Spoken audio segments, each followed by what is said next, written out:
Hi guys, welcome to our channel SML simply maintain life.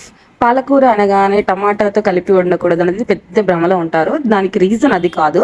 అసలు actually reason ఏంటంటే పాలకూరలో calcium, magnesium అనేది ఎక్కువ ఉంటాయి. అలాగే టమాటాలో కూడా ఆక్సాలిటిక్ అనేది ఎక్కువగా ఉంటుంది. సో ఈ రెండింటి ఫార్మేషన్ వల్ల మనకు అది ఎలా అంటే ఒక స్టోన్ మాదిరిగా తయారవుతుంది. సో మనం వాటర్ కంటెంట్ తక్కువ తీసుకున్నప్పుడు ఈ పాలకూర టమాటాతో మనం ఫ్రై టైప్ ఎలా చేసుకున్నా కూడా, లేదంటే గ్రేవీ చేసుకున్నా కూడా దాని రెండు ఉన్న పదార్థాల వల్ల అలా స్టోన్గా మారిపోతే కిడ్నీలో స్టోన్ ఫామ్ అవుతుంది.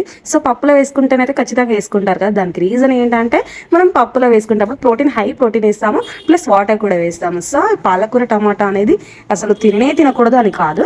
అది తిన్న రోజు ఖచ్చితంగా మాత్రం మజ్జిగ మాత్రం తీసుకోవచ్చు, పర్వాలేదు.